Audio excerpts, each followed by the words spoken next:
Everybody, welcome to the regularly scheduled public meeting of October 29, 2018 of the Township of Washington Township Council. Adequate notice of the meeting was given in accordance with the Open Public Meetings Act by the Township Clerk to at least 2 newspapers in January, and this notice has been posted on the Township Bulletin Board and on the Township website. Please notify the Township Clerk for any disability requirements necessary for attendance at Mayor and Council meetings. Fire exits are located through the double doors to your right and through the door on your left. Please silence all cell phones. Could everybody please rise for salute to the flag? I pledge allegiance to the flag of the United States of America and to the republic for which it stands, one nation, under God, indivisible, with liberty and justice for all.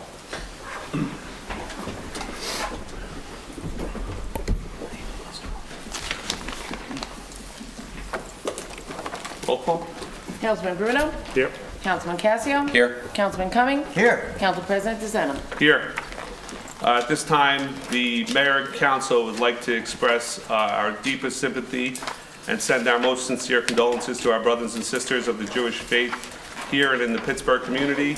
As we approach our mutual holiday season, we can only hope for goodwill toward man, women, and children of all faiths. Thank you, everybody.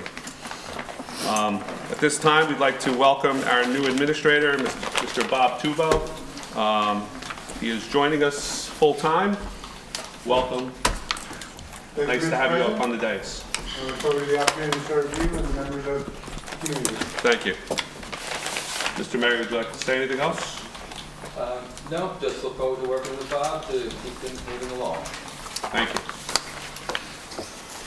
At this time, the mayor's appointment for Saverio Fasciano, Emergency Management Coordinator. Thank you. Please be advised that I am hereby appointing the following person to the office or position listed for a 3-year term as set below. Saverio Fasciano, Office Emergency Management Coordinator, Office of Emergency Management. The term will be from November 1st, 2018 through October 31st, 2021. Thank you, Mr. Mayor. Thank you.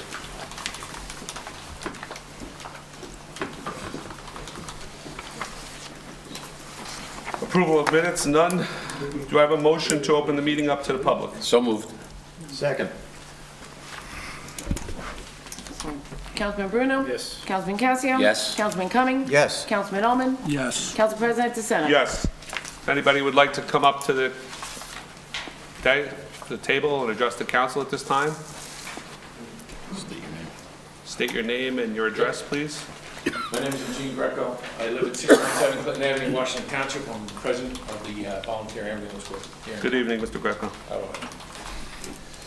I know the fire department had given you guys an estimate as to what it would cost if they went to paid versus volunteer services.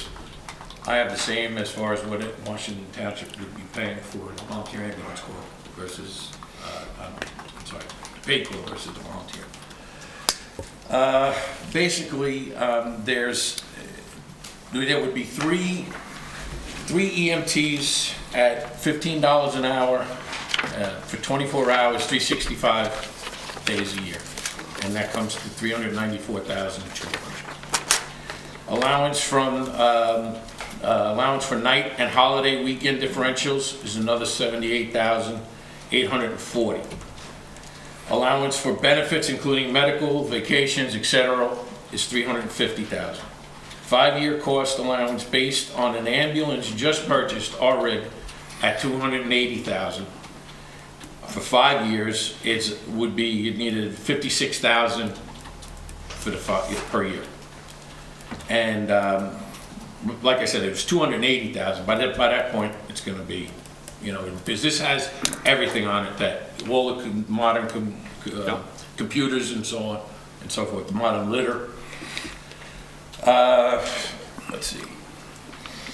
Operating expenses based on current average cost of $500,000 per month for 12 months times 2 if it winds up being a full-time service, meaning that we are approximately 50, we're just shy of 50% on call a year, okay? If you went to full 12 months or 12 full coverage, it would be $120,000 per year. And that would include things like fuel, medical supplies, oxygen, the utilities on the building, normal ambulance maintenance, allowance for billing services, $1,000 per month times 12 months is $12,000. Allowance for sales tax on $176,000 is $11,880. Right now, we don't pay sales tax because we are a nonprofit. So subtotal is $1,022,920. Then that's not including the company who takes over their profit margin. You know, just saying that they're gonna make a 20% profit after, because they're gonna wind up billing everybody, billing our people, our town people. 20% based on these numbers is $204,584 for a total estimate of 1.227 or 1.25 million per year. That's basically what it comes down to. We did have some phone calls into some of the other like major hospitals like Hackensack and Valley about having an ambulance dedicated to our town 24/7. Just their ambulance and their crew is $600,000. That does not include anything else about the building and the supplies and all of that, because they're not going to supply us. We'd have to supply. And I've got copies for you gentlemen. Just so Yep. we're clear, Mr. Greco, we did not ask for these figures. No. We are under the Township Council and the mayor is under no desire to go to a paid fire or a paid ambulance. I No, just want to let the just- citizens of Washington Township know we are not this is just for Just for reference statistics. only. That's it. Statistics only. This council Yes. has no desire to hire a full-time ambulance corps or a full-time fire department. Thank you. Good. I appreciate your time, but No problem. I just want to put that out there. Yeah. Because I know the phone calls are coming. We are not doing, Yeah. So I don't know if you gentlemen. if you could just leave it here, thank you. Thank you. You're welcome. Would anybody else like to come up and address the council at this time?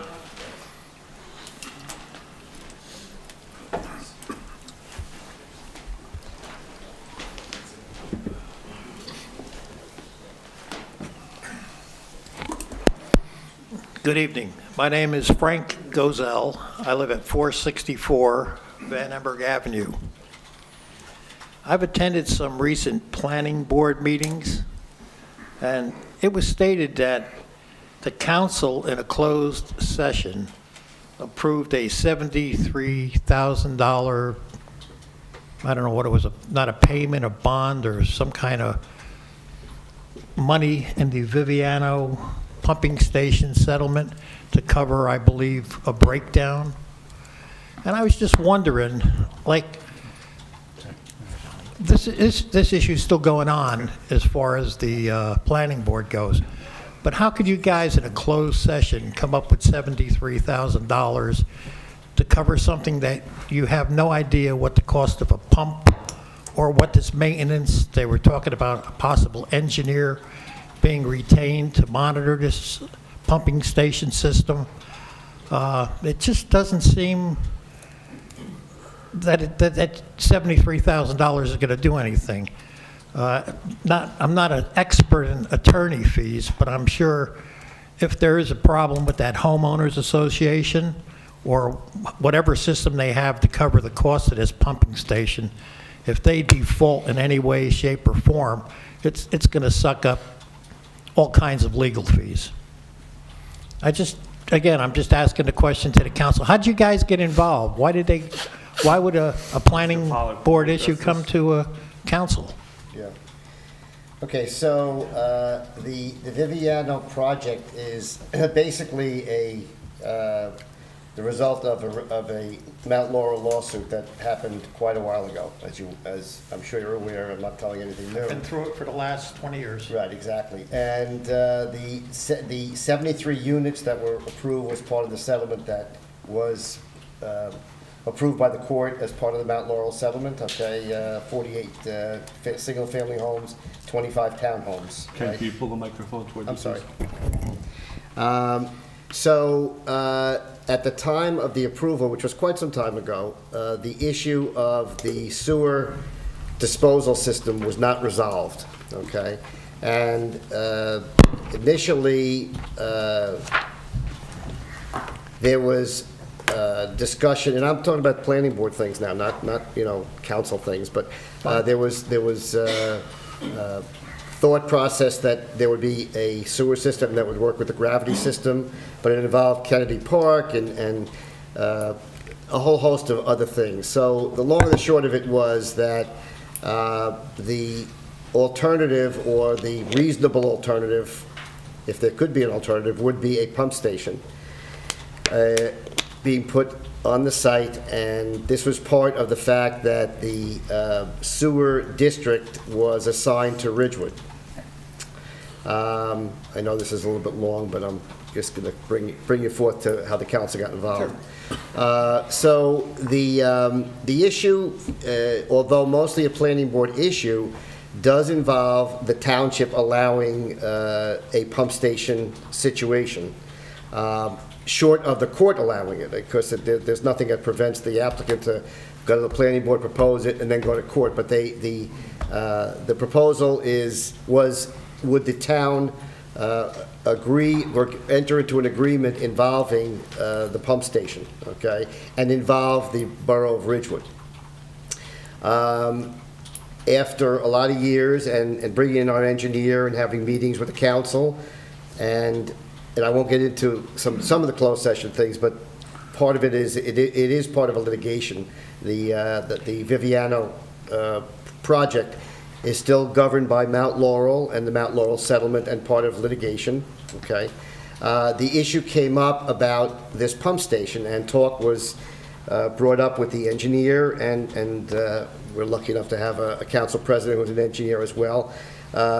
Discussion came up about the pump station, how to handle the pump station, who's going to repair the pump station, who's going to replace the pump station, who's going to maintain it, where is it going to be located, all those things. A lot of those things is the planning board does get involved in, but the town, the council, the town itself as a whole, had to get involved in allowing the pump station, at least at this level of the proceedings, okay?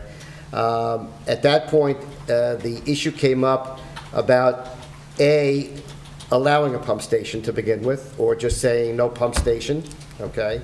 And letting it go wherever it was going to go, including back to court, if that was the case. And it was decided by the council that a pump station was an acceptable alternative. And then there was discussion about how to handle it, how to approach it, and stuff like that. So this number, this 73,000, the way that came about basically was, I mean, there's no requirement for any homeowners association or any development to post money to pay for repairs or anything. I mean, this is not like a performance guarantee under the municipal land use law, a maintenance guarantee, nothing like that, okay? This is something totally different. And discussion came up about, okay, well, what happens if the pump is not repaired? What happens if the homeowners association isn't funded fully? What happens if, even though it's not the town's responsibility, the people call up and say, hey, the pump station is down, et cetera, et cetera, et cetera. Ridgewood was involved as well. It still is involved. And so the thought came up of, could the council get them to put up some amount of money as a reserve that the town would hold for the purpose of paying for repairs or a replacement of a pump. If need be. Now, Excuse me, but you don't have any idea what a pump costs? yeah, well, I mean, our engineer told us that it was, a pump itself, I think it was between $2,500 and $5,000. Okay, the pump. Okay, that's the engineer, that's our engineer that we had information The engineer's name is, our engineer Our is? engineer, yeah. Azzalina? Yes. Okay. Yeah. In addition, as So I if said- it costs 100,000, we can sue Azzalina? No. I'm We're just, talking- no. being facetious, but... Well, I'm not being facetious either. I'm just saying that based on the fact that you cannot require them to put up this money, it'd be nice if they put up $1 million or $500,000. It's not reasonable. but you can't require a developer to put up money because you want to put up money. So the long and the short of it was that it was thought that we wouldn't get any escrow at all, right? But we wound up getting, after negotiating back and forth, $73,000. Now, what is the $73,000 for? The $73,000 is not for legal fees. $73,000 is for repair, maintenance costs, and only if they're not... default. If they default. Correct. And we still have the rights, we have certain rights to enforce the financial obligation onto the homeowners association, but this was so that the town would have some money so that it didn't have to dip into its reserves or any of its money if the default comes, first thing, a repair has to be done, a replacement has to be done. There is a fund, and the town could move ahead, get the work done, and go after the homeowners association, if it ever came to that, okay? But that's how the $73,000 came about. I think that about fully explains it as much as Thank you, Mr. I Powell. should, yeah. All right, well, the only other question, on this settlement agreement of many years ago, it's not tied into the approval of a variance, the variance being the pumping station. No. If the planning board denied, for good reason, the pumping station, right? I mean, it wasn't the town's fault or my fault as a taxpayer that this guy has a piece of land that there may include some unbuildable property. I know the 25 condos require the pumping station. Their attorney represented the fact that the whole complex was dependent on the pumping station. That was partially true, but mostly in error. Obviously, there's a hill, and the 25 units are on the wrong side of the hill, so they have to pump over the hill. Now, once they get over the hill, the commonality between the 48 other units on gravity will eventually get to the Ridgewood sewer system, okay? All I'm saying is, I believe, as a taxpayer, and I think the town, I'd like to go through and go through the complete town as a question to say, if these 25 units were not built, there would be no pumping station and no problem, I guess, with the rest of the subdivision. That's just a statement. It's, again, do you know for a fact that if the variance was denied, the whole project would go out the window? I think everybody's under that impression, and I don't believe that's the case. Okay, well, first, I just want to not use the word variance. It's not a variance. I don't know what you want to call it then. Well, it's not a variance for the pump station. It's a condition.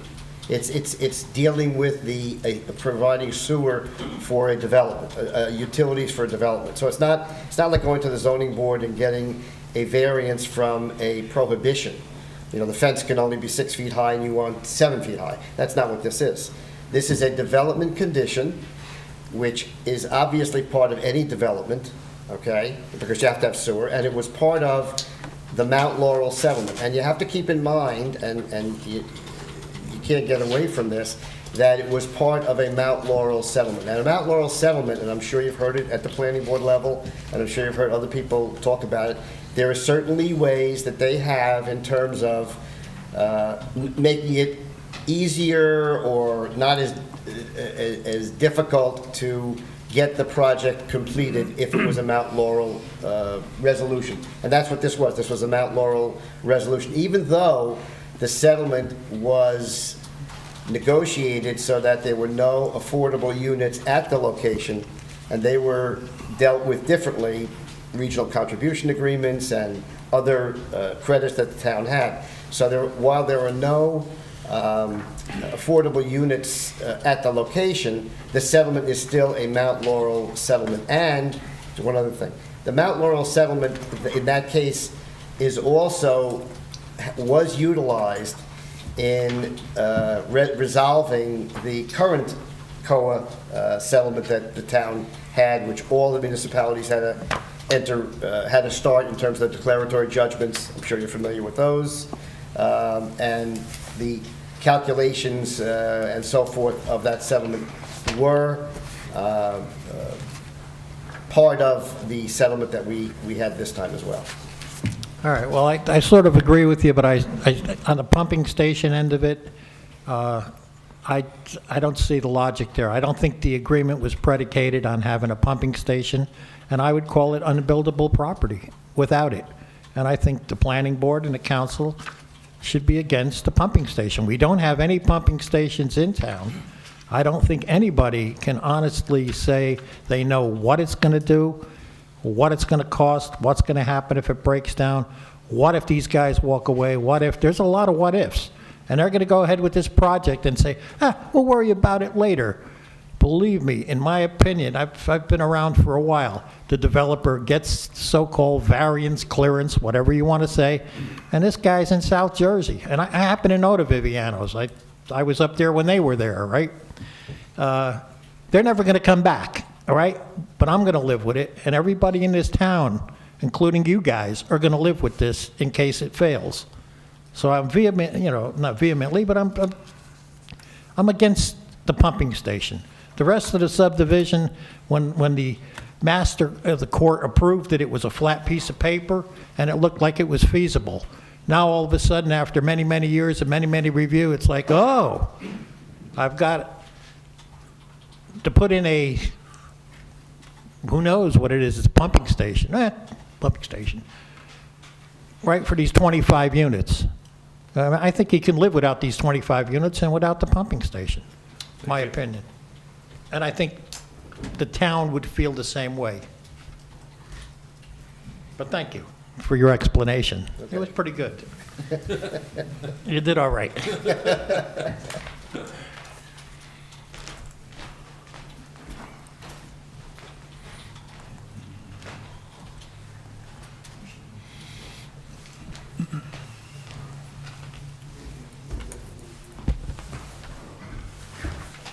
Hi, Joe Durso, 12 Viola Terrace.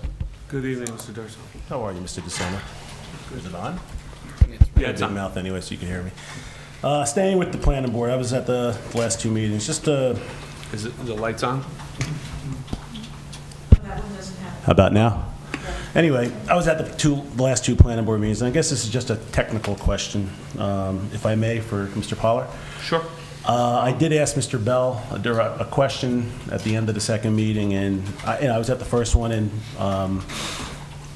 the attorney Lambertino just recused himself and said, Mr. Bell was much more experienced with the Mount Laurel issue, and I know you know the Mount Laurel issue inside and out, upside and down, but in technically, obviously it's we can just tell people don't want it. It's a NIMBY thing, it's a Mount Laurel thing, all that good stuff. But there was no resolution, and I asked Mr. Bell, how did he end up here? And he said, you told him to come. Now, shouldn't the planning board, I know Pete, you sit on the planning board, and Art, you sit on the planning board, and former Councilman Sears sits on the planning board. Shouldn't there have been a vote for the council to approve, an attorney, a separate attorney? Okay, so first of all, the council does not approve the attorney for the planning board, nor do I. We could recommend somebody to give them somebody that they might want to use, but the actual party that hires or designates the attorney to be sitting is the planning board itself. And they had no knowledge of it. Well, they may not have knowledge because these people weren't around probably in 2015, 2016. No, I'm not. Listen. Yeah, no, I'm saying, did anybody check the records of the planning board?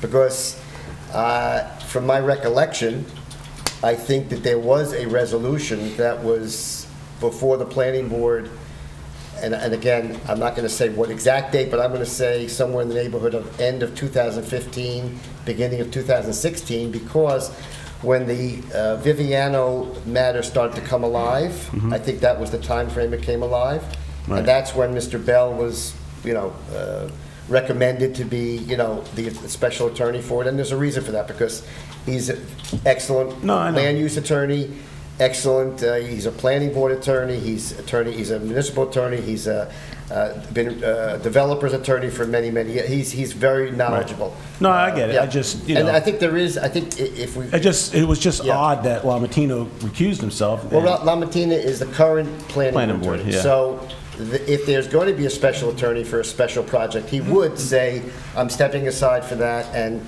whoever the planning board is going to choose. So I believe that there should be a resolution on file appointing him for this case. Okay. Yeah. To me, it's Yeah. not, the end of the world. It Yeah. just struck me as odd, but if you Right. say there's a resolution, that's fine. So with this whole Viviano thing, I've heard, I've sat in the audience, I really didn't say much. I listened to people, yell, scream, be sarcastic. They really shouldn't do stuff like that. You guys don't have targets all on your backs up here, but people don't want something. Obviously, this has been delay game since 2000, but I hear people saying that there could be environmental issues. Now, I've seen pictures. People live on Katrina. They can see from their backyards. Mayor Calamari had said somebody should call the code enforcement officer. But shouldn't that be all due diligence before, this whole procedure could take place? Has this property actually been sold by the Vivianos to a developer or to whoever? Because to my knowledge, these plans, as the Brian Murphy was the attorney, I think he was the No, he attorney. was the engineer. Or the engineer, he says that this is just a formality sketch. So has this property actually been sold? All right, so, I can't say that I'm talking because I know for an absolute fact, but I'm going to say that I believe that the Vivianos filed the application for their current amended preliminary and final as the owner. So somebody could very easily just take a look at the deed and look it up, but that would be, the application is from what they filed, that they still are the owners. That's all I know. All right, and I'm glad some of the members from the fire department here, because a question did come up, and I don't recall from who, one of the neighbors in the area. I guess the fire department, because Tom Sears had no idea, and he's on the fire department. The fire department approved 6 fire hydrants for that area. That's fine. I guess that's just but this is all 15 years ago. I just don't know whether the fire department should be involved again before any plans move forward. Well, here's the thing. I think all of the points that you're making are fine, but I think all those things should be brought up by the planning board, and the planning board has the authority to make sure that they've gotten their previous approvals, and if there's any, anything that they feel needs to be done, that's something that they... Yeah, a condition, I Yeah. guess, but Right. it seems like, they were told, and I know Murphy, the engineer, and Brian Murphy, the chairperson, it's a little confusing for people.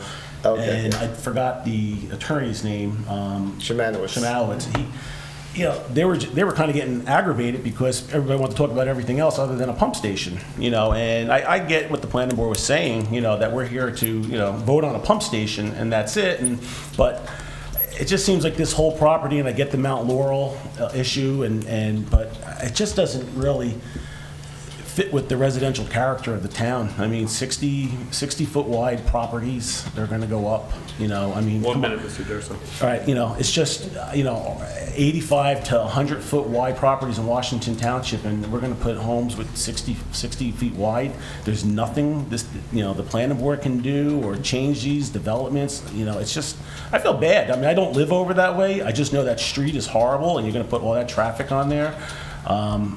It's just, it's not a good thing. That's, I know I got 1 minute, but, and I know there's a lot of technicalities, but so the environmental is a concern for me, and I wish the town would really look into that on behalf of everybody in this town, because that property, had a lot of oil drums and cars and everything, sitting there for years. In fact, I walked up, years ago in Kennedy Park when we did a little thing with the green team. We walked as far up there, and there was a lot of cars and barrels and drums. So I really think somebody should, a code enforcement officer or somebody before, they move forward. Welcome, Mr. Tovo, is it? Yes, thank you. Welcome aboard. I hope, the town is in dire need. I've been, I kind of did a little research on you. You have some experience, which is great. I think that's what this town needs. So hopefully you can do a lot of good for the town.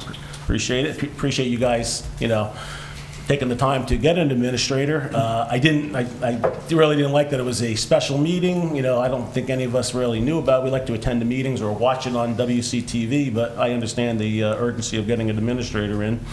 And I know I'm over my time, but Pete, you mentioned dispatching. You're on board with it now. I heard you at the last meeting say you got full-time dispatchers. Correct, Joe. Can the council now have a roster of who's working that so we can kind of keep track of, you know, you had said you weren't quite sure if, you know, people were out sick or whatnot, and if a police officer had to go on the desk, because it does get expensive when you have a police officer on the desk. Will the council be able to get like a schedule and know that, you know, okay, you know, this is perfect, these are outside dispatchers making $20 or whatever an hour, and not have a $100 an hour police officer? I think the council should be entitled to have that. And Thank other you, than Mr. that, Totally agree, and I'll ask the chief to start to keep that record. that would be good for the council, just to see. We have a new scheduling software that will be able to handle that for us. That's great. And I think I'm done. You're done one time. I'm done. Thank you. Thank you, Mr. Jackson.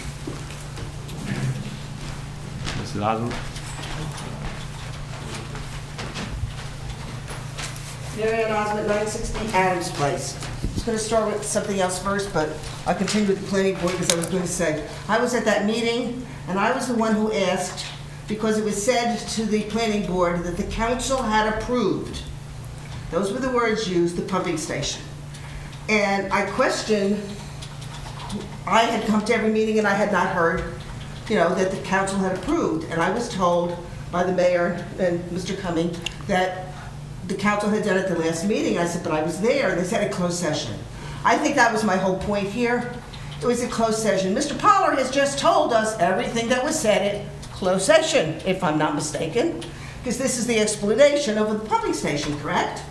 So I just think that, and I remember back in like 2007 or 8, Mr. Shemanowitz and Mr. Murphy, the same two gentlemen, came to the council, actually to a council meeting, and spoke to the council, that council, in reference to a pumping station. And that was done in open session. That was not done in a closed session. Mr. Pollard, I think you'll probably remember, and you can go back into the notes and you can see that, because I was sitting there and I was publicly. I don't think they liked the reaction, so Mrs. they never came Osmond, back. we were guided by our township attorney. No, I know to that, do it in but closed this is session. just- I cannot explain any more than it was okay, his so- advisement that it was All done right, in so closed session. transparency, this was the form of transparency in closed session. We had no control over it. Okay, so you just did it in closed session. All right. Well, we just didn't do it in closed session. Our legal attorney advises it was going to be happening in closed session. Okay. The council did not determine to put it in closed session. Okay. It was under the advisement of our attorney that we did it in closed session. Okay. I just want to make that clear. So I don't want, nothing about transparency or anything. We would have done it in open session if it was allowable, but we were told it wasn't.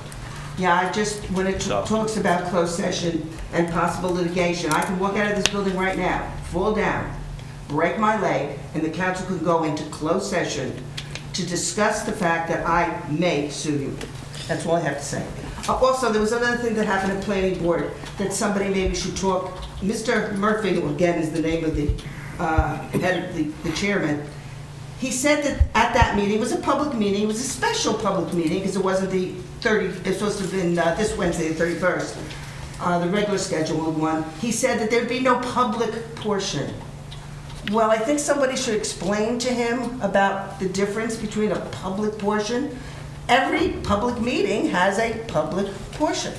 Now, to be honest with you, is this not true? Zoning board does, planning board does. Now, when he didn't have the public portion, that was wrong. And there was nobody there who was going to ask any other question other than the Viviano case. We all know that. So it wasn't going to take a lot of time, but he insisted. There was a very large, and the people don't understand what public portion is, so they thought they couldn't speak. So that caused a lot of problems, and I'm sure Mr. Cumming will verify what I'm saying, and the mayor also. The people were upset. And finally, they calmed them down enough to say, no, you can talk about Viviano, it's just not a public portion. I think someone should at least try to explain to someone there that every meeting, you know, whether it's a special meeting or not, you had a special meeting for the new administrator, you had a public portion. Yes, You know, we did. You always do. And it's just that they didn't, and, you know, that's not really, somebody should just say something in reference to that. Now I'll get to what I was going to say. I'd like to thank you for the information for the cell tower. Thank you. There's only 2 carriers, and we thought when we first put it in 5 years ago, that would be a lot. I checked revenue in our budgets, and the revenue in the budgets said certain amounts of money. And didn't seem to make sense. I spoke to you about that then, and you told me that we got 1 or 2%, I wasn't quite sure, 1.5% a year increase, something of that nature. I mean, I'm sorry, I don't want... And I gave you the actual payments today. No, today, right, and today you sent me the actual amounts. I'm not an accountant, so I'm gonna have to go to somebody, or somebody's gonna have to try to help me. The figures don't add up, they're not the same figures. And I was just like, you know, I mean, I appreciate it, I looked at it, I added them We up. need to go talk to Joy tomorrow. There's money that, you're looking at what was not collected. It's what was put into that line item. Some of that money is put into other line items. Oh, so it's not actually in the budget as the cell tower, you know, where it says cell? I've been told it may not be that way, so. Oh, okay, I mean, I'm just asking because it Yeah. didn't seem to I don't want to add cut up. into your time, but you have 1 minute. Okay, then I will, also, you didn't get back to me about the closing of Washington Avenue. I did call you. Oh, I didn't, It's the police chief's discretion. He makes the call when Washington Avenue is closed. so the county allows our Yes, local his- public yes. safety officer? The mayor and I both spoke to Chief Hooper, and he makes the determination when the road is closed and when the road is opened at his own discretion. So he could do that for other portions of the park if, you know, the Washington one Avenue, he if does there's an for- emergency? In an emergency, yes. In an emergency, He so... is the only person that has the ability to do that. Okay, all right, and, there was a special meeting on the 19th, and it was said on the, I just wanted to say, okay, I just wanted to know, was that on the bulletin board outside? Because I'm gonna have to, the special meeting, The one from... outside? The one for Mr. Tobin's point? Yes, yes. Should have been. No, I'm just asking, I don't It was. know. It was on there. I personally didn't see I saw it. It was, Okay. I check every meeting, so it was there. That's what I'm saying, I wouldn't have thought of Friday meeting. Okay, thank you. Thank you, Mrs. Osmond. Would anybody else like to come up and address the council at this time? Mr. Schneider, you can wait.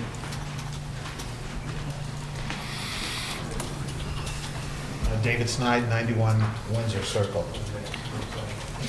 These are all small compared to the questions that were just brought up in the previous people, so I'm going to go very quickly. Can address the mayor. Stop signs that we talked about. On the corner, you know, on the corners here. The few pedestrian ones? Yes. We're putting in a purchase order for signs later this week, and 2 of those type of signs are included. Yes. Okay. The other thing we brought up, and Council President, you solved one of them when we had the discussion about the sidewalk that was caved in and Yeah. started to be fixed. But one of the things I was talking about at the last session was along Pascack Road, all the sidewalks in front of these private residents, they're going down, you know, some are down, some are raised from the trees. They're a danger as soon as we get to this frost line, and this is going to be frozen, and all of a sudden, someone's going to slip, and who are they going to sue? Who owns the sidewalks? I guess the resident that lives there is responsible. Correct. But we as the town should notify the resident that his sidewalk along the strip from where the mall is here, all the way down to Washington Ave, is subject to... Starting in 2019, Mr. Snyder, our full-time property officer, is going to, I believe, Mr. Mayor, we said we're using the voting districts. He's going to check sidewalks in each one of the districts. Yes, and Put even people on notice. sooner than Maybe even that. sooner than that? Yeah, what I asked him and the DMF... Yeah, I hope it doesn't wait till the snowstorm and the ice come. It's not going to happen before, it's going to Yeah. happen after, it's going to happen before. They're not going to get fixed before the snow. I didn't say get fixed, but let them get notified. Maybe there's something we can put something on there. Yes, sir. Mr. Snyder, when you made that comment, that meeting, which was, I think, 2 or 3 meetings ago? Yeah. I brought it to his attention, and he did start walking. In fact, he was out there the same day they were starting to pave. Let me follow up with him tomorrow morning. to Appreciate find out, that, you know, Susan. where he's at. Appreciate that. I'm just worried about everybody that walks and... There, as it turns out, there is no master list in town of all the streets that have sidewalks. So for the month of October, I asked him and the DMF to start to put a list together of all the streets that do have sidewalks, and then the code enforcement official is going to start in November, going around and... The most important is telling the Pascack Road here coming through. Well, they're here. all They're all important. important. You Everyone's took the words out of my important, mouth. but I'm just, Yes. everyone's important, as long as one gets done. One other thing. this is just aesthetics. You know, you talk about curb appeal coming into the municipality and everything.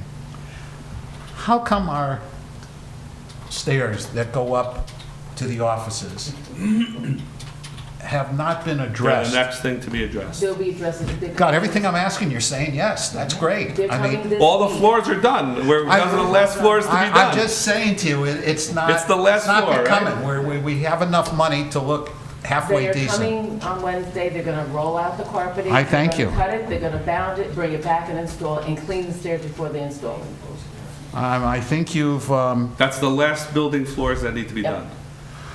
done. okay, okay. And I saw the paving. Paving looks pretty good on some at Woodfield. It looked like you did a good job so far. We'll see what happens. Okay, happy Thank you, Mr. Halloween to everyone. Happy Halloween. Thank you, too. Would anybody else like to come up and, Tony?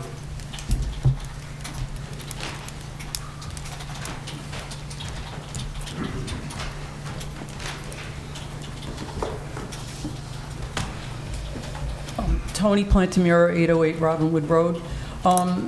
I wanted to make more comment about this Van Emberg Avenue development.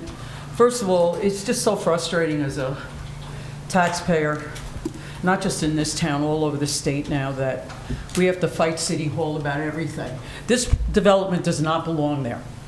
I remember going there years ago when I was a kid.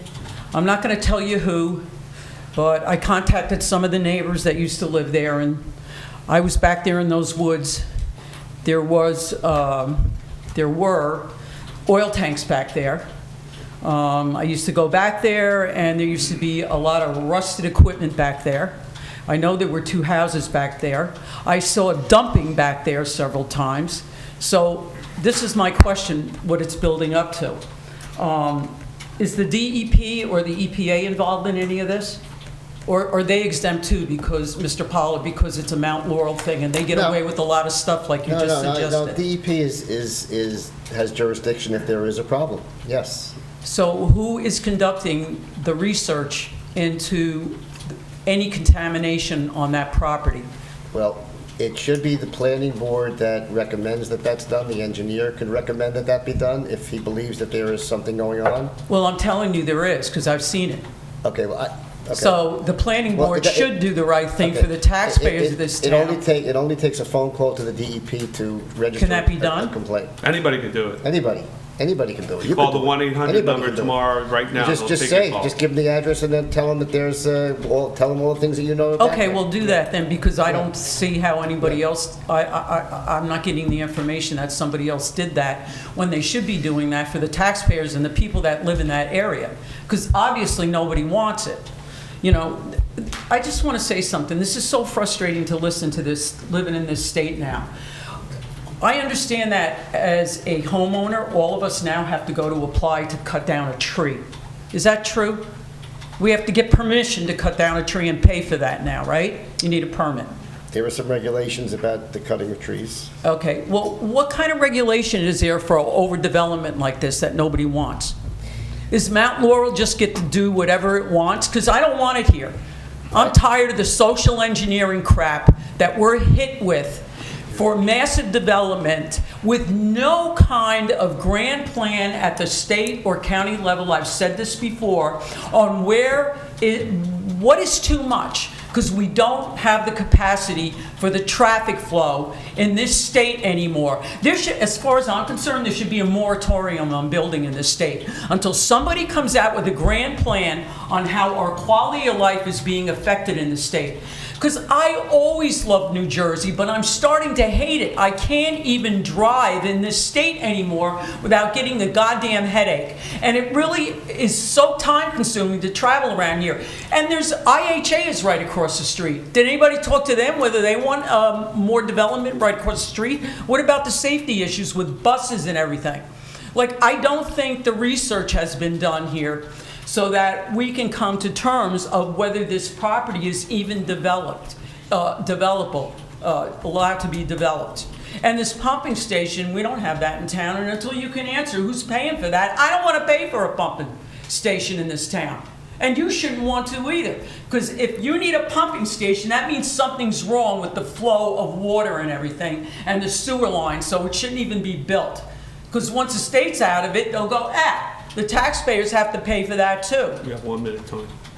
It's just really frustrating. And if you have a high-profile meeting for the planning board like this, I think they should be televised. Do we have any of our planning board meetings televised?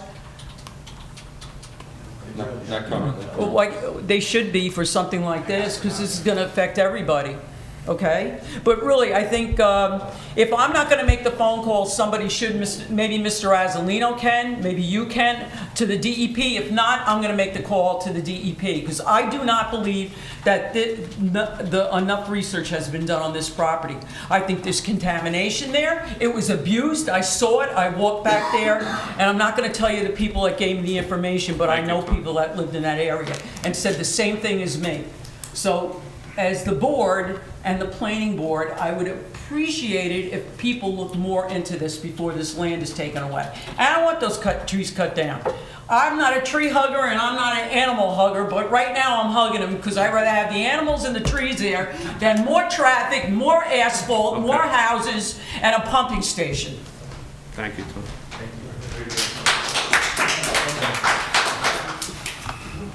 Would anybody else like to come up and address the council at this time? Seeing no one, do I have a motion to close? So moved. Second. Councilman Bruno? Yes. Councilman Casio? Yes. Councilman Cumming? Yes. Councilman Ullman? Yes. Council President DeSena? Yes. Under presentations tonight, none. Tonight, we want to recognize our local town citizen, Mr. Tony Carthage. We have a proclamation for you, Mr. Carthage. Come up, Mr. Mayor. Sure. Right over here. I'll meet you out there. Right over here, Tony.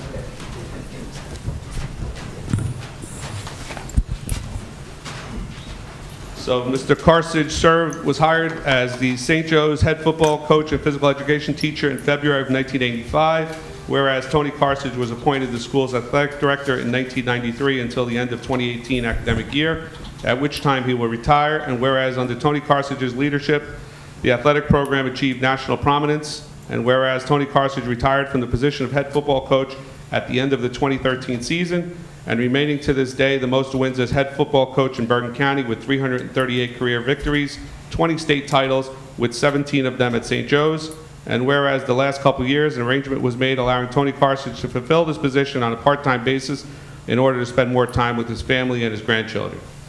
Whereas athletic director Tony Carthage was able to instill a winning attitude, which in turn led to state powers in football, ice hockey, wrestling, and baseball, including the addition of a lacrosse as an interscholastic sport in 1988. And whereas Tony Carthage, athletic director at St. Joe's, received many honors during his 35-year tenure and is recognized for his truly legendary presence in the athletic program.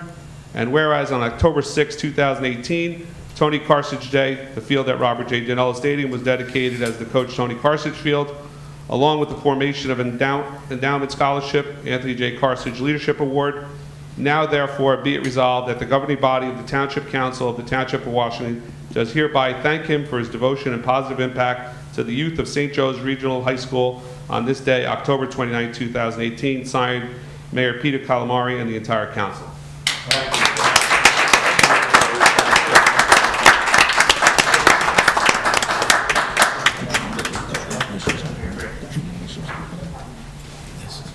I just saw the one behind him. Thank you, thank you. Under the recognition. It's on his- I didn't know that this was. I didn't even see it. Oops.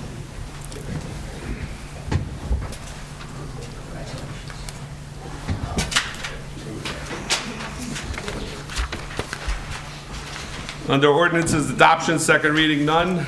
Introduction, first reading, none. Under consent agenda, all the following items have been determined to have the unanimous consent of council and will be enacted in one motion. Should any item require independent consideration, any council member may have such item removed from the consent agenda. Resolution 18-323, shared service agreement with Northwest Bergen County Utilities Authority. Resolution 18-324, authorizing execution of grant agreement for Memorial Park ADA compliant parking and access. Resolution 18-325, authorizing signatory to Bergen County Trust Fund project contract. Resolution 18-326, authorized refund of escrow money, 195 Linwood Avenue, in the amount of $2,582.40. Resolution 18-327, authorized refund of engineering escrow money, 280 Pascack Road, Block 2417, Lot 26, in the amount of $1,265.50. Resolution 18-328, authorized refund of escrow money, 90 Andrea Lane, Block 250301, Lot 3, in the amount of $1,873.50. Resolution 18-329, authorize approval to submit grant application and execute a grant agreement with NJDOT for reconstruction of Ridgewood Road, Section 2. Resolution 18-330, authorize approval to submit grant applications and execute a grant agreement with NJDOT for reconstruction of Woodfield Road, Section 2. Do I have a motion? So moved. Second.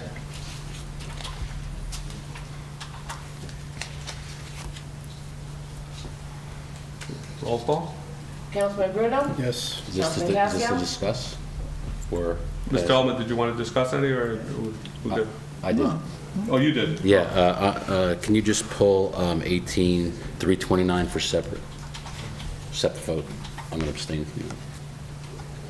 You want to pull 18-329? Yes, please. Okay. So this is to approve every resolution except for 18-329. Roll call. And how come? Mr. Cascio has asked that 329 be removed and He just wants it voted on separately. Yeah. Just separately. He wants it voted on separately, that's all. Yeah. Councilman Bruno? Yes. Councilman Cascio? Yes. Councilman Cumming? Yes. Councilman Ullman? Yes. Council President DeSenza? Yes. Resolution 18-329, authorize approval to submit grant application and execute a grant agreement with NJDOT for reconstruction of Ridgewood Road, Section 2. Do I have a motion? So moved. Second. Roll call. Councilman Bruno? Yes. Councilman Cascio? Abstain. Councilman Cumming? Yes. Councilman Ullman? Yes. Council President DeSenza? Yes. At this time, adjournment to conference agenda. Do you have a motion? So moved. Second. Councilman Bruno? Yes. Councilman Cascio? Yes. Councilman Cumming? Yes. Councilman Ullman? Yes. Council President DeSenza? Yes.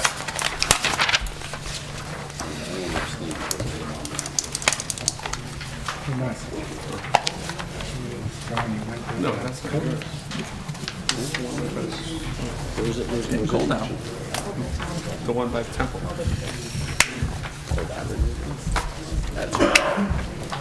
Milligan's going to be nice for the kids. It's going to be 67. Supposed to be. Right, quite right. Every time I wake up, it just says it's gonna rain. Yeah. Gentlemen, we just got to give Sue 5 minutes, so if anybody, Sue needs 5 minutes, just take a little quick 5-minute break. That's nice.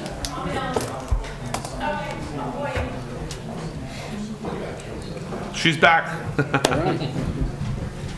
was quick 5 minutes.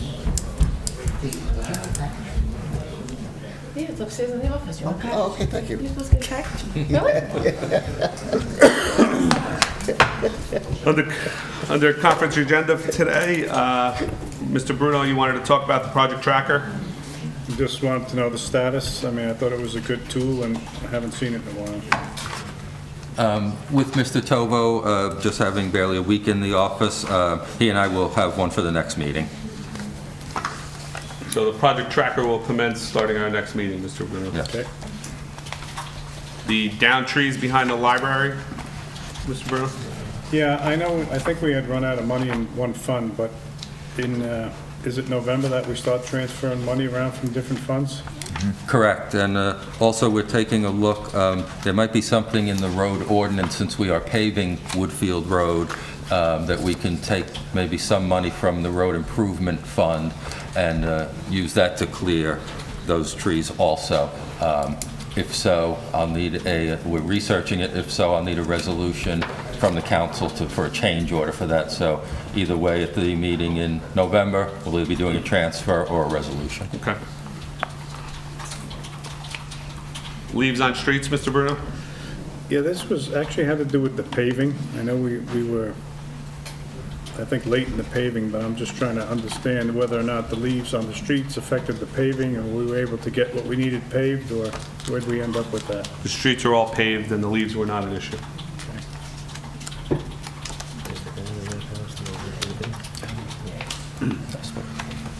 The next one is the Red House. I asked that this be put on the agenda. I think, I spoke to the gentleman. He is on target to be out by the end of November, per our agreement. He has found another place and expects to have everything done by then. I would like to ask the mayor to get a... Hold on. I'd like to ask the mayor to have Mr. Azzolino prepare a bid spec for demolition of the Red House. So as soon as it's vacated, we can go out to bid to have it removed. If that's okay? Yeah, I would proceed with that if we can. Happy to do it. If we could just hold our conversations down, it's coming in over the microphones. Thank you. If you'd like to step outside, that's fine. Is that okay with everybody? If we ask the mayor to ask Mr. Azzolino to prepare the bid specs for that? If we could do that, Mr. Mayor and Mr. Tova? Sure thing. Sure.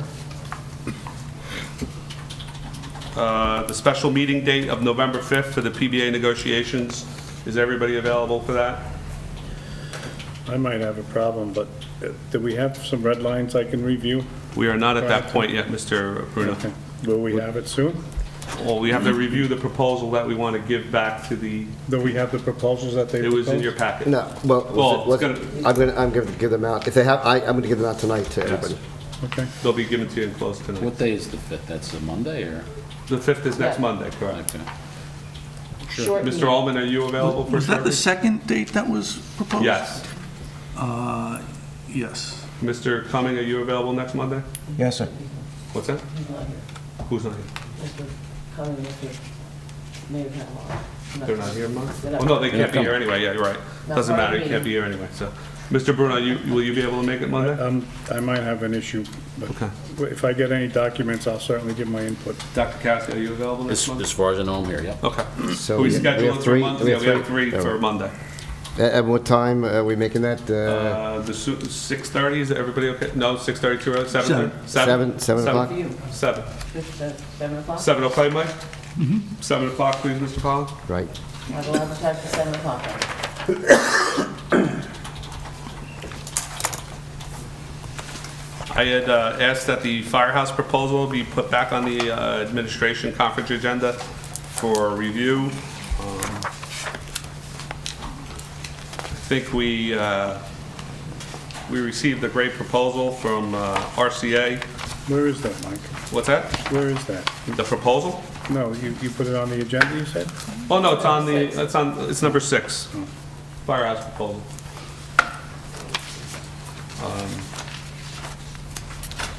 I think it's the next step, and we should figure out how to fund this. But I'd like to give, a straw poll Oh, there it is. to give the mayor the go-ahead to find the, the funding formula for this. I think we were gonna, Look for that? I think the funding is already in In the place, yes, from the old capital ordinances where we've had firehouse renovation, so the funding should not be an issue. What was the cost estimate on that? If you I want, believe you it can look at this. was 4 and change, right? Well, with both fire and ambulance, it was about 5.5.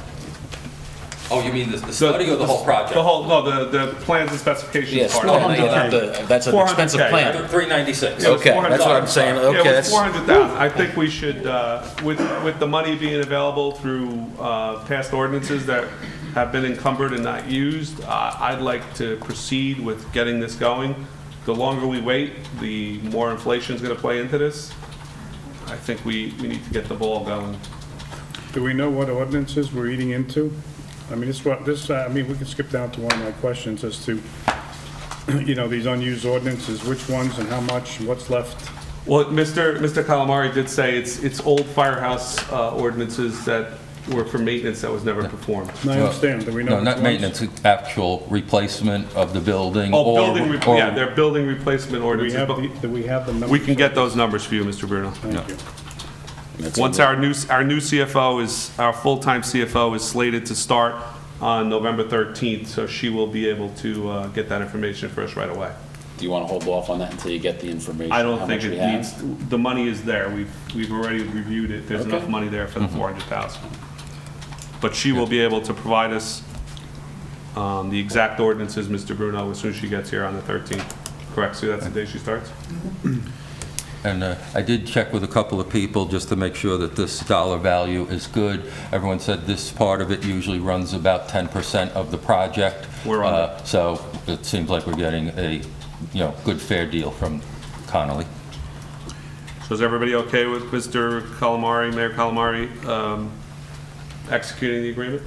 What is the, can I ask, what is the scope, or what, it's the complete rebuild, so it was like option, I think, 4? Yes, with the ambulance corps. With the ambulance, and is there going to be any review of those specifications? Because those were, drafts or schematics, proposals. Is there going to be any further discussion on what that plan should include?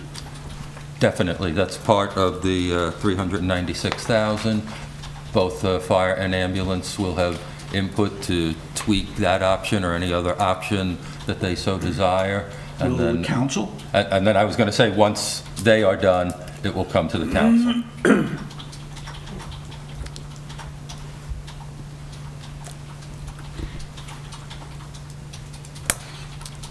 So if everybody's okay with it? Yeah, I'm okay, Pete. Just You make, okay? yeah, I just want to make sure that when we go for it, they do take into account the new configuration of the intersection, because those two are Yes. interchange. You have to have one and the other they have to work together. So that's Correct. super. We spoke about that even with the initial study, how I so like- everyone's I like my aware. intersection, Yes, right? I do. Okay, Yep, so that's mhm. important, For sure, okay. yes, thank you. Okay, Mr. Clement, Mr. Ullman? The brand-new lights that we just put in, the new LED lights, the proviso for putting them in the existing building was that we would hope that the architect would make room for those brand-new lights in the brand-new building. Well, in 3 years, we'll revisit that situation in 3 years. Yeah, We'll get but- 3 years of burnout. But we had mentioned that, and they said they're pretty sure if they're that new, they can repurpose them. They're great lights, and I think they're working well, and we would hope they could continue to use them in the new facility. Thank you. And we believe that there's $400K in unspent but approved Ordinances. ordinances for firehouse redevelopment. Yes, there is. Okay. Right. If they're certainly not, you will hear from me the minute I know about it, and now that I know the governing body approves it, I'll ask our existing CFO to make sure of it. Can we ask Mr. Conley for a schedule so we can update the fire and ambulance corps when he thinks he'll have a full bid spec and package, and for us to review, for them to review, and just give us a preliminary schedule? Sure. Mr. Tolo, will you assist on that also? Yes, sir.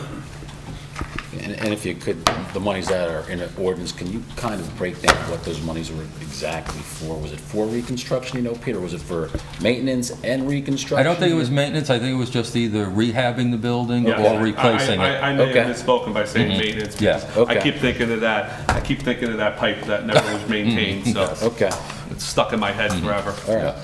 No problem. Thank you. Thank you, everybody. Mr. Bruno, anything else on that? No, I mean, I'd just like to see what ordinances are, because I'm not sure if this exists, but we'll get the answer from the CFO, right? She will be here on the 13th, and she will be at our meeting and Okay. the following meeting, and bring us the information. Okay. Under council ordinances and legislations, Mr. Pollard, did you get anywhere with the open burning we discussed at the last meeting? Yes. So most towns do not have what we have, which is to prohibit open burning, period. Okay. Or certainly open burning of trees. We are, from what I've seen, using E-code and looking around at all the various towns, one of the few that have it. There was Woodcliff Lake, which basically mirrored our ordinance. Ramsey and Rochelle Park have prohibitions to open burning. Park Ridge has something about outside burning, but then theirs has to do with the heating of the house, that kind of thing, not the chimeneas. So basically, there's no other, the league doesn't have anything. I was going to ask you, does the League of Municipalities I have checked the anything? league. So you're kind of left with your choice of, and if you remember, I did speak with the health officer. She basically said it was a violation, and if somebody uses it, a summons can be issued.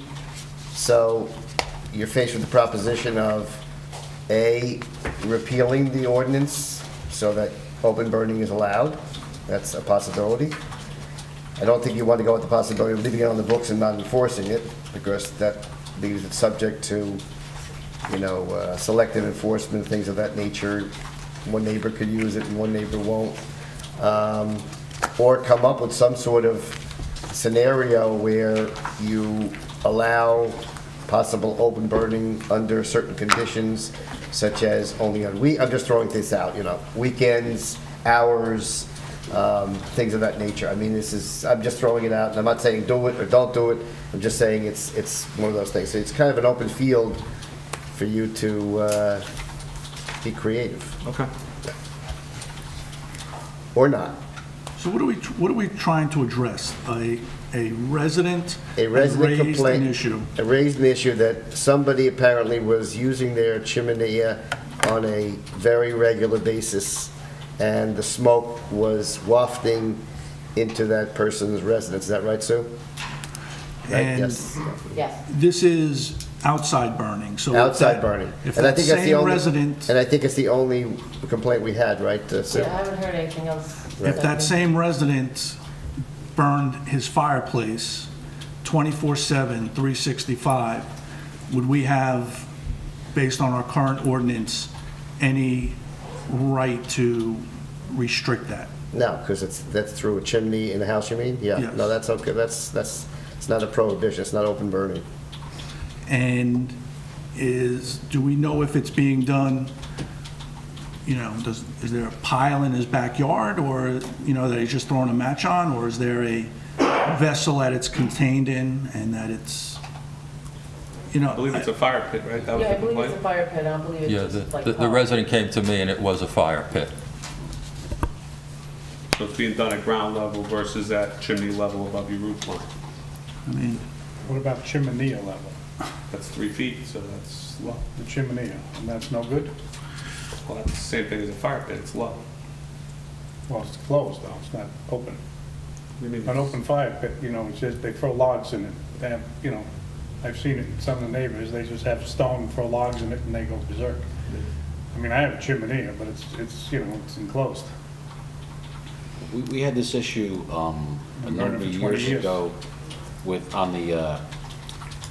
I was on the Board of Health, and someone was continually burning waste wood, 2x4s and stuff, and at that time, I don't think we really did anything about it, because we didn't think it was a health concern. But that's 10, 12 years ago. The only thing I'd like to add, I'm sorry, Steve. No, I think it's something that should be addressed, but, if you say it's open burning, you have to have some limitation on what vessels you can burn. You just can't put wood on your front lawn or your back lawn and do it. It's got to be some type of fire safety. Maybe the fire department come along and help us and give us some guidance with what would be safe and unsafe. It has to be screened, right? Something like that. Sometimes they're not screened. You have the sparks flying up into the surrounding trees, and that would be a fire hazard. I'm not really concerned about the pollution part. I'm more concerned about the potential of spreading a fire, a wildfire. That would be my concern in the whole ordeal. So, anyway, I'm sorry, Bob. Did I cut you off? No. I mean, your fireplace would do the same though. Yeah, My sure. fireplace. Yeah, but usually a fireplace, the chimney is really high, way above the tree line, and usually by the time it gets up there, there's probably not a lot of sparks. I'm not a fire expert, so maybe we want to talk to the fire department about, that stuff. And if anything's going to get changed, I would suggest we say something like untreated wood.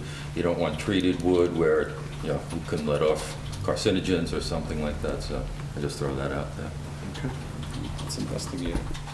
We'll have to keep reviewing it, Mr. Pollard, and see what. Well, what else can you? What else can we do? investigate? Yeah, wood's wood. Gentlemen, what do you, I mean, we plant okay life with the is, ordinance the way it is? trees are plant We life. prohibit plant life, I mean, that's. It's right, plant burning- life, plant life, it's Yeah, plant life. It's a tree, so It's a I don't know. tree, so.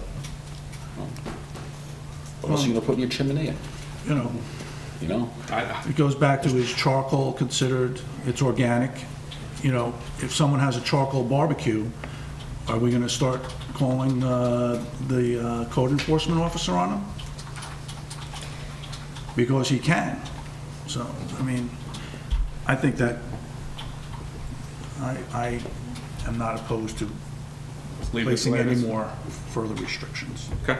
So the question is this, though, I mean, the I way. thought we're talking about repealing possibly. Repealing it. Yeah, we either have to Yeah, repeal I it think or keep you it. can't, if you leave it the way it is. You can't it's do anything. prohibited, period. So if you're not gonna start restricting, and come up with guidelines, then, and if the other towns are any indication, then, and based on what I spoke with the health officer, that it is a violation.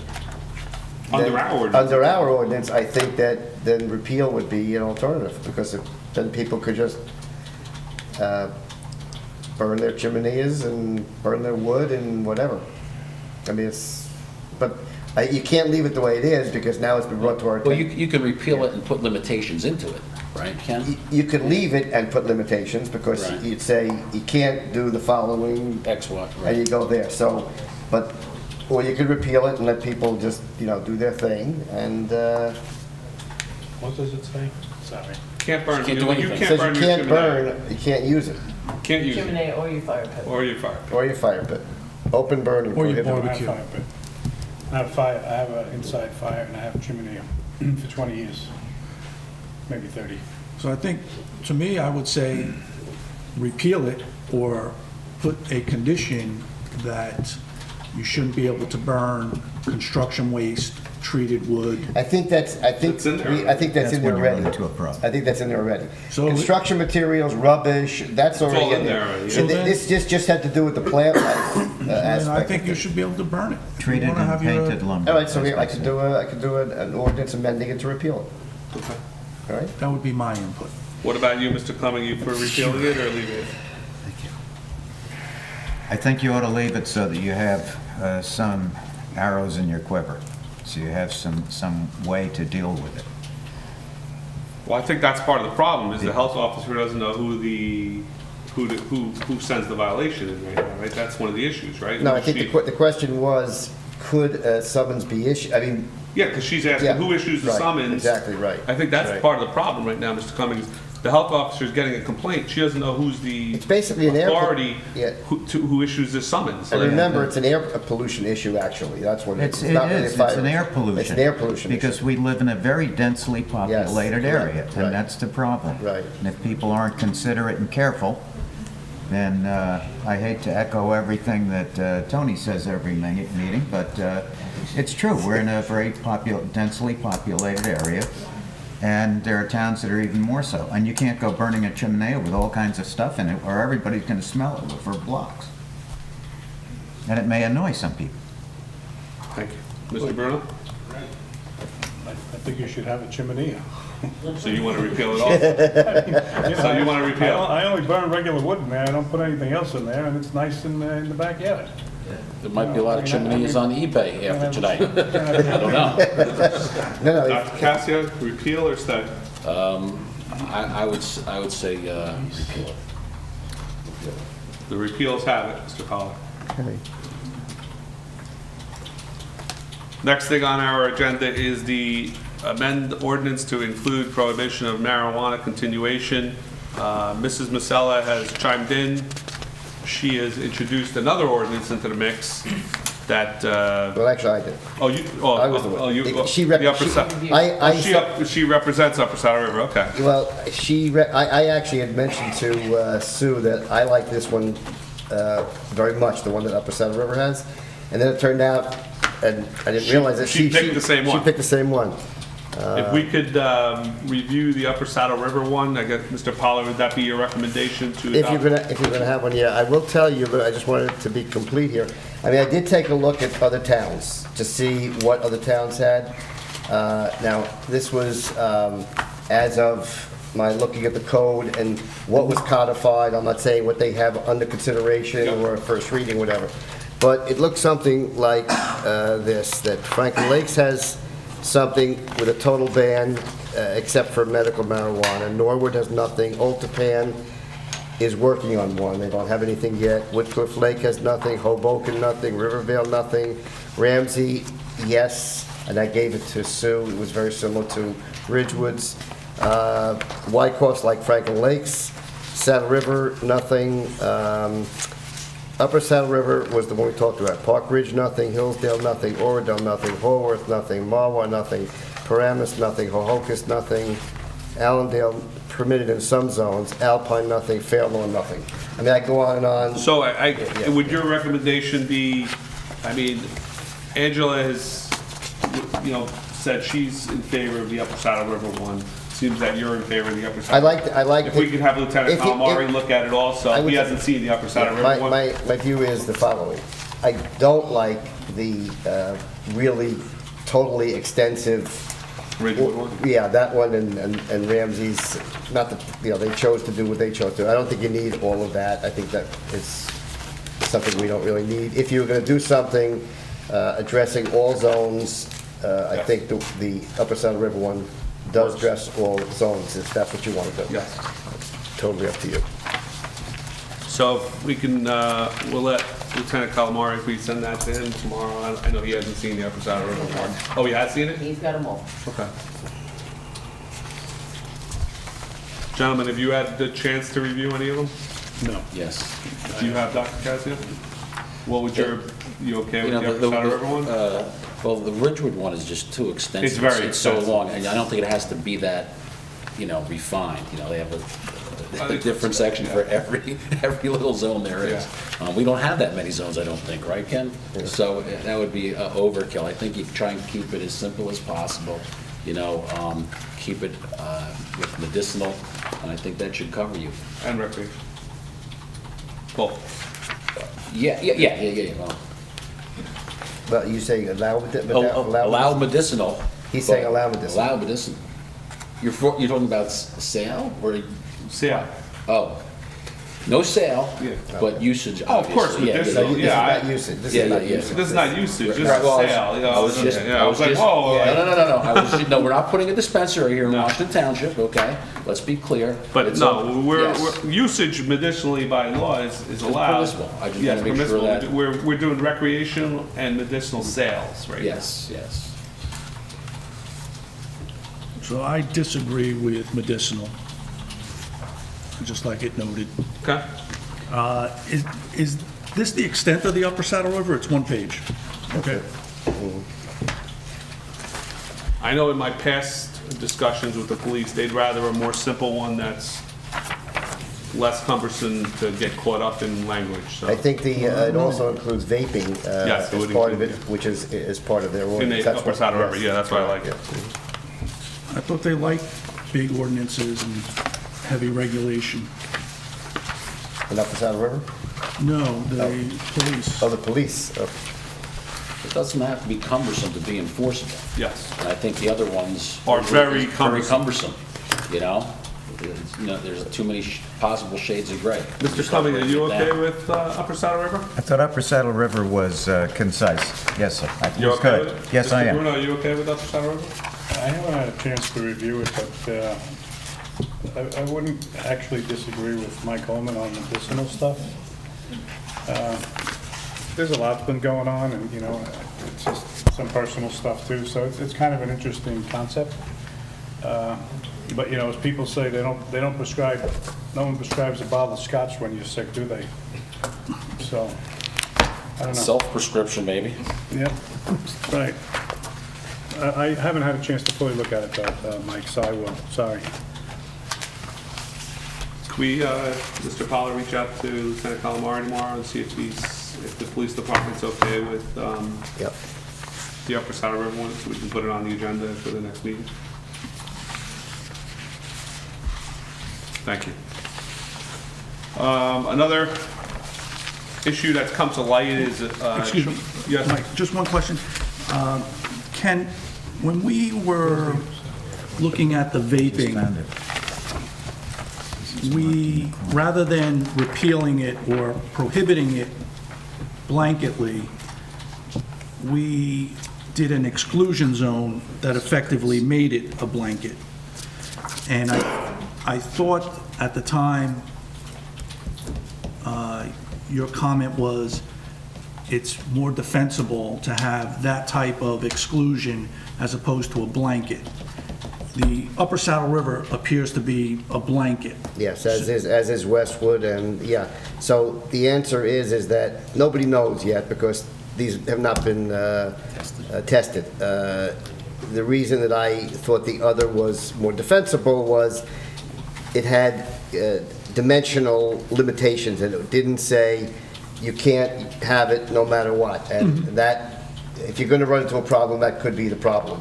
We don't know. Nobody knows what the upshot's going to be. So Okay, so this is 6 of one, half dozen of another Right. at this point? yes. Okay. Anything else, John?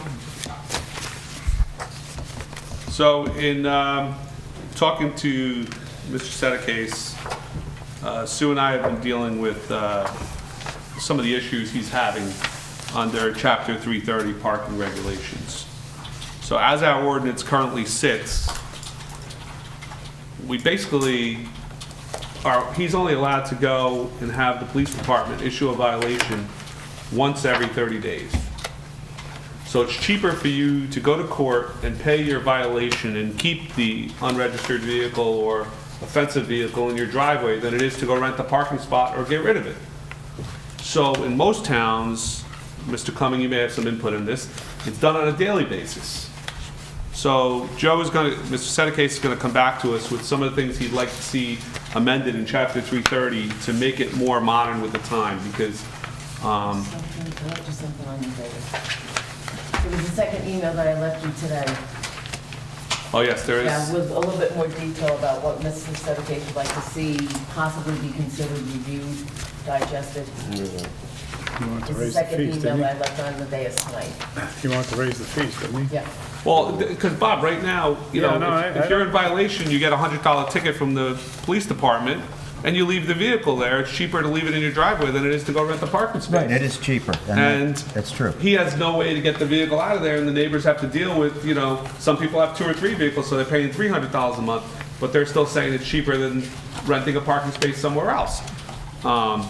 So most towns, you know, his thought is to amend the ordinance to, you know, give them 10 days under the first violation. The next summons 10 days later would be for 500 or 1,000, and then keep the increments going, not stop it at 1 month. It would be, you know, increase every. There's a huge quality of life problems on some of our streets in town. Yeah, they agree. It's horrible. Parking on the streets, parking on the lawns. Parking on the lawns, parking on the streets, parking all over the place. So if he had this ordinance, you know, if we amend this ordinance, he's gonna give us some more guidelines, but I just wanted to bring it up because I think it's important. Yep. It's a big problem. Mr. Cumming, your past experience, has it been more cumbersome than the one every $100 per month? The bigger the fine and the more often you can write a summons, the more effective the ordinance becomes, and therefore the enforcement. Because right now his hands are tied. I mean, you know, we Yeah, have people. it's you know, terrible. He can't work that They way. have cars with no tires on them parked in the driveway. He goes and gives them $100 tickets, and they go pay it, and then next month they go back, give them another $100 ticket, and it's cheaper for them to. We had the same problem with some grass and snow tickets, that they were like $54. Well, to call the landscaper was $100 to clear your 200 feet of sidewalk in your driveway. Well, they would only shovel the driveway so they could back the car out, and it was cheaper to pay a $50 snow ticket. It was $28 at one point, and then they raised it to $50. You can't, it's not enforceable at that point. It makes no difference. It is cheaper to not... take the violation, yeah. To take not- the violation Yeah. than call a landscaper, for instance. All right, so, Give him we'll the wait- tools. Give him the Sue, tools we'll he wait needs. for some more guidance from I'll Joe. ask if there's anything more you'd like to, since you're all. Can we have them look at the snow ordinance also? Because I know that's a big pet peeve of mine, that my neighbors don't shovel their snow and I have to shovel And mine. plowing across the streets and throwing snow into the streets after the plows go by. Correct. The next thing we have on the agenda is the strategic planning continuation. We all have the list, gentlemen. I guess I just wanted to keep it on the agenda for the next meeting. Hopefully, our new CFO will be able to review it and get you the answers of whether we should use the surplus to pay down some of the Okay. bans. Okay. But I just wanted to leave it on there because I think it's an important strategic plan that needs to be finalized. And once she's here, we'll be able to get the input we need because she'll be here full time. So, Mr. Bruno, you had financial matters awaiting resolution. Well, that was pretty much a lot of it. The unfunded, the funded unused ordinances, and also regarding the strategic planning, the financial plan to go along with it in terms of what we finance, when, cost to the taxpayers, bond, not bond, bans, Yeah. et cetera. So going back to the firehouse, the 400K, if we're going to use ordinances, we're now going to be paying that off for 20-something years, probably, or maybe more. Do we want to see if there's current funds available or fine funds available? Well, I think the ordinances are there already, right, Mr. Mayor, that we found? I believe so, but again, I'll have So- our current CFO check that, and So the money is, Already in the accounts. okay, I don't know how that money was paid for, Mike. I know that's your question, right? You want to know, was it paid through bans or was it paid through an ordinance for 20 years or 30 years? I mean, yeah, I think, it would be nice to know how we're going to pay for, the engineering Okay. or the design aspect of it. I don't know if that's typically rolled into a, It would be typically rolled into the capital expense. what are section, are those section 20s or section 10? I don't know the exact numbers, but I know they'd be rolled in to the actual capital outlay for the project, so. Because there would be soft costs with the bond attorney and all that when it goes out. So the 5.7, I think it It is, becomes 6.1 technically. that didn't include any of the soft costs? No. Okay. Mr. Bruno, on your rec fee schedule, I know Mr. Sedekase was given the numbers, Sue, I believe, last Monday? Friday, Friday? Thursday. So we should have those to you, I think, by the next meeting? Okay. yes, That- good that's statement? correct, yes. You'll have them by the next meeting. Got a lot happening in the next meeting. Project tracker. rec And I will be fees, here, so. Disney. Thanks. I'll be in Disney, yes. Disney? Yeah, Oh, Disney. really? Yes. Cool. Let's go see Anything else under miscellaneous, gentlemen? Pirates of Yes. the Caribbean. The wind banter was in our pack. Is there a reason? Just that it came in. Are we engaging them, or? Is that who came to our meeting last time? So they're just soliciting, Correct. Oh, the solicitors. There you go. and we're not doing anything with it at this No, we point? have our bond counsel. Okay.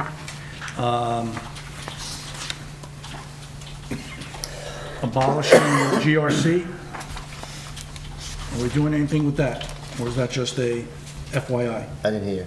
Abolishing, there are two resolutions to abolish the The Government GRC. Records Council being involved. Some of the towns are slowly starting to accept that and approve it, so I sent it over to Ken, was it about 2 weeks ago or so, 3 weeks ago, and I said, what do you think? And You know, we said, put it out there, if you people are interested in it, by all means, we can put it on the agenda and do a resolution. I mean, I for one like the GRC. I think it's a legitimate and efficient way of handling these things. I think the courts are poor in deferring or giving some deference to the decisions that they make, since they're dealing with it all the time. These cases come before judges who handle them occasionally, and it becomes a whole different scenario, including awarding attorney's fees and making it a totally different, cumbersome, and difficult process. I thought the GRC is good. So at this time, you don't think we should? Would like to see it abolished. I'd like to see its decision. Expanded. Yeah, I'd like to see its decisions be, deferred to or given weight by courts if this thing actually goes to court. Let me give you my opinion on it. I think it's a great organization. If you need some opinions on records, sometimes government is slow to get things to the public. They guide you. I've used them a couple times already, trying to find out the proper way to get proper records. If you want transparency, this is a very important organization. If they had some more weight behind them, I think it would be really good for not only the public, but councils and governing bodies. And again, I used them a couple times to get information or opinions on things right here on this dais, and they were very helpful. So I would be in favor of keeping it and actually strengthening it.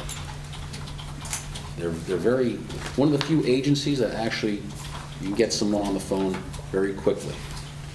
You Very also helpful. have access to their website, and you can look up their decisions, and you can get their rationale. And Yeah, it's very very helpful. good. Very I helpful. would advise- Not only is it helpful for the governing bodies, it's helpful for the clerk. And the public. And the public. Public who wants it. It's very helpful from all So angles. your opinion is not to abolish it? Definitely not. If you haven't been on that website, I advise that you all do it. Right. Okay. We were given in our packet the summary budget of accounts. So again, thank you, Peter, for providing this. It's something that we've been getting monthly now. One thing I would like to see is some explanations as to why we're in these positions. We have an election coming up, and we have no other expenses in the election line. So are we going to have a problem? No, that money is specifically budgeted for primary, and there was an issue because some of the monies came in a little bit higher, so Ashley asked me last week about a transfer. But no, I don't need anything more for general election. Okay. And then, we've gone through, in 9-month years to date, we've gone through 100% of police vehicle leasing, police telephone maintenance, police websites. There's a police vehicle acquisition that we haven't spent anything year to date. We have $92,000 that we budgeted for, That one was approved a couple weeks ago, so it's not in this report, but Okay. the purchase orders have been cut. In the fire department, they're way under budget, it would appear, just using a 9-month or a 75% spend rate. I know some of these are not, don't have a cadence of a monthly expense, but, clothing allowance, I don't know if that's done at year end, hose testing, purchase of pagers, purchase of turnout gear, fire ladder testing. I don't know if those POs are in process, recycling expense, way under budget. Vehicle maintenance. Mike, can I stop you right there? Mayor Calamari, Mr. Tovo, could we look at the recycling and see if we can have our existing recycling carting company, see if they could provide with, because I'm getting a lot of complaints that cardboard is building up excessively all over town. And if we can get recycling picked up on, even if it's just cardboard on a weekly basis, and commingled cans and bottles on a bi-weekly basis, but cardboard has become a huge problem for most of our homeowners in town. I know we all saw a bunch of emails that came in. It's a problem for me. I love Amazon, so, you know, the Amazon boxes build up. Well, so the problem isn't our cardboard recycling, it's Amazon and how they send their stuff. I mean, we should be complaining as a governing body. We should be writing Bezos a letter saying, why do you send a 12 by 4 by 6 and you have a pen in it? That's the question. The question, having more trucks run through the town on a weekly basis, I don't think is the solution to our cardboard problem. Well, either we need to provide a place for our residents to drop cardboard off, so if we can maybe work out with a, Westwood, to be able to go to Westwood and drop the cardboard off and leave it the way it is, but right now, it cannot, something's gotta change. So either we enter into a shared service with Westwood. We'll look into both options. Yeah. In the past, and this is no reflection on the current mayor, we had a nice shared service agreement with electronic recyclables. It cost us $100 a month to take our electronic recyclables and use Westwood. Right. And that fell by the wayside. I'm sure towns, shared services is a perfect. I'm way sure to do nobody it. in Washington Township would have an issue to go to Sand Road and drop their recycling As off. long as there's a place to do it. Yeah, I mean, the problem is we don't have a place to go, to go dump this excess. Like you have a party and you gotta wait 2 weeks to get rid of all your glass bottles and everything because you missed the recycling right. schedule and your party didn't sync up with the recycling. So if we could look into that, You that'd gotta be drink great. your one out of a box, Michael. What's that? You gotta drink your one out of a box. Sorry. The towns make money. So, again, I think it's great that we're getting this, but, the numbers without any analysis are just that, numbers. And if we're going to find ourselves in having an issue at the end of the year and having to do transfers, if we have that identified up front, I think it would be beneficial to everyone on the dais that there be some some regular reporting on our budgets, plans, actuals, as well as explanation of the variances. Okay. I spoke to our current CFO either last week or the prior week. She's done a look. She says our number of transfers should be minimal, if any, maybe just a handful. So she thinks we're on target in most items. Some, are seasonal, some are quarterly payments, so it may be, distorted the way we look at it here. Bob has also taken a preliminary look at the budget and I believe concurs with that. I do agree with the mayor and the CFO that we appear to be in pretty good shape. We may need some transfers in November or December, but it will be minimal at best. Many of the line items that you brought up, Ms. Roman, I have flagged as well, at least for an explanation as to why they're overexpended or why they appear to be underexpended. Okay, great.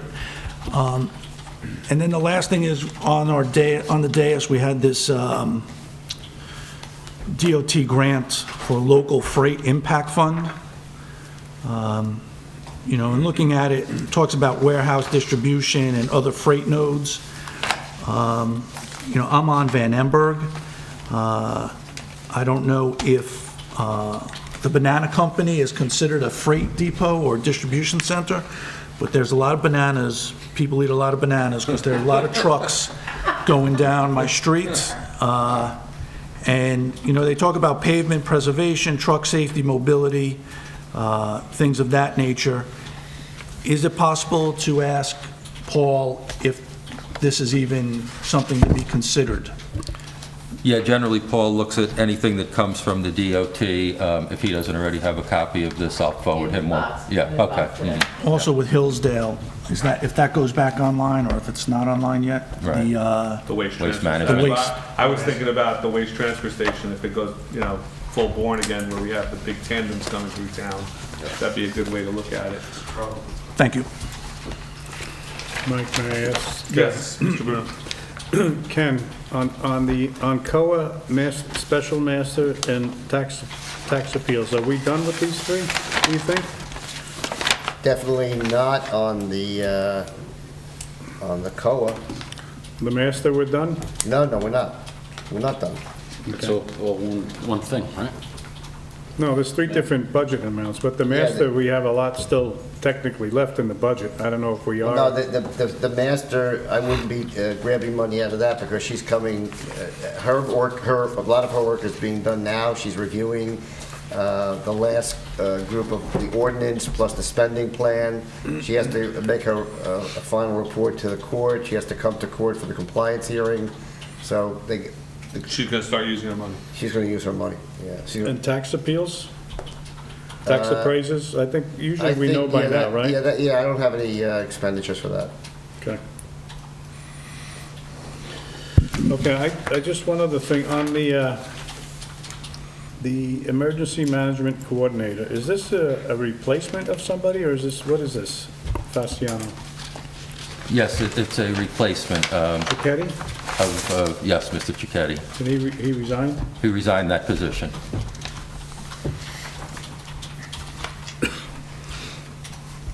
Anything else, Mr. Bruno? No? Is he still a director, though? Yes, he's still Director of Public Safety, but he is, as of October 31st, he will or November 1st, he'll no longer be the OEM coordinator. And Mr. Fasciano was already on that. He was one of the two that were under. Correct. him. Yeah. So he has plenty of experience. He certainly does. Anything else, Tommy? A few quick friendly reminders. Property taxes, township offices will be open on Election Day, Tuesday, November 6th, from 8:30 a.m. to 4:30 p.m., and closed in observance of Veterans Day on Monday, November 12th. Quarter 4 taxes are due November 1st. However, the grace period is extended to Tuesday, 11/13, and for your convenience, the tax office will remain open until 6 p.m. on 11/13. Election Day, Tuesday, November 6th. Tuesday, October 30th was the last day to apply for a vote by mail ballot by mail. Saturday, November 3rd, County Clerk's Office open from 9 a.m. to 1 p.m. to vote in person by mail in ballot for the general election. Monday, November 5th, up to 3 p.m., last day to apply at County Clerk's Office in person for general election mail-in ballot.